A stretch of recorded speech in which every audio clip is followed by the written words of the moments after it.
guys, so it's me again. You saw me yesterday and we were talking about the importance of kestrels. Today we are going to look at a different classification altogether.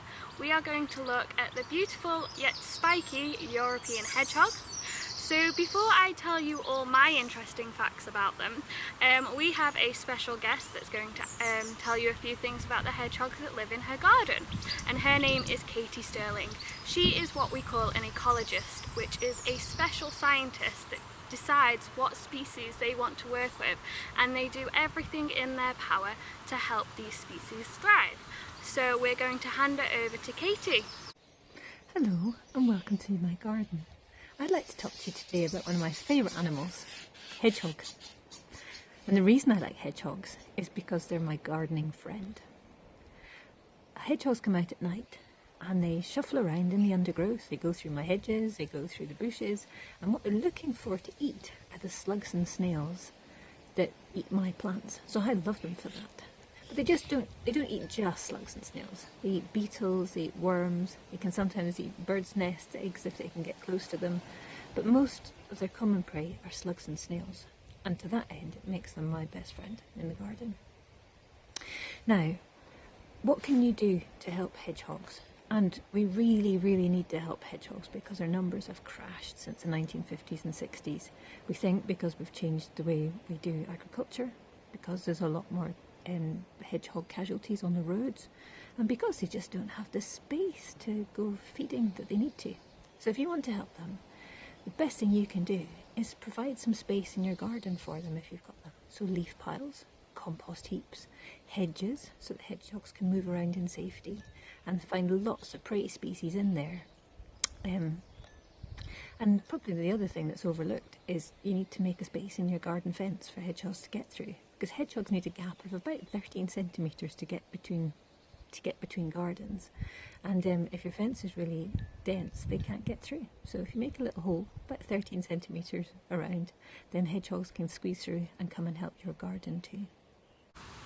So that was some really good information from Katie. So she spoke about how our hedgehogs are insectivores and how much they love snails and slugs as well as beetles, so they're really important. And she spoke about why they help her in her garden. She called them the gardener's friend, and that is exactly what they are. If you love growing cabbages and carrots and stuff and you have your own little allotment in your garden, these little hedgehogs here will keep all of them little pests down that eat away at your leaves. So they're really, really important. Okay? Now unfortunately our hedgehogs are in decline, and there's lots of things that are causing this. Being hit by cars unfortunately is the most common because our hedgehogs are nocturnal. So people don't see them when they're driving down the road, and unfortunately little hedgehogs' legs can't run fast enough to get out of the way of that little car. So unfortunately roadkill is one big problem for our hedgehogs. Another one is being predated on. They are a small mammal. They are secondary in the food chain as well, just like Kevin was. And there's lots of things that would like to eat them, including owls, foxes and stuff like that.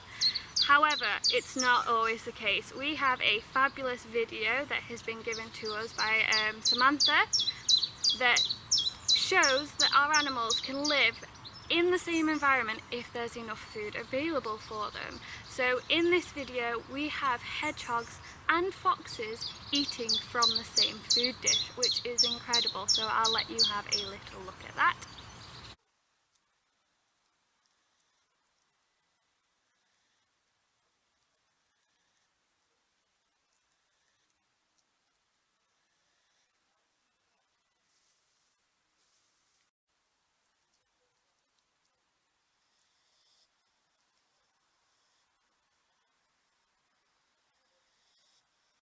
That was incredible, wasn't it? Have you ever seen a fox and a hedgehog up close?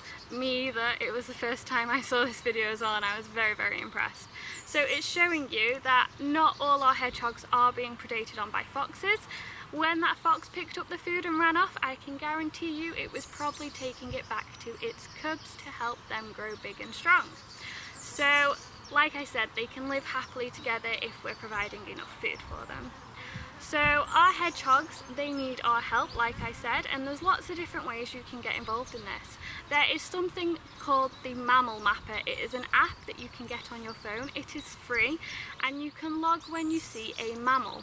Okay, you don't have to actually see the animal, you can see some fur or you can find some poo. There's lots of fun things that you can add to that, but they want to know where you're finding the animal. They also want to see a picture of what you find, because our animals can be identified through their markings. So if someone else also sees your hedgehog on the same day, then people will know, the scientists will know. So this app is really useful. I use it when I see animals in the wild, and you guys can too, and you would be helping us track them.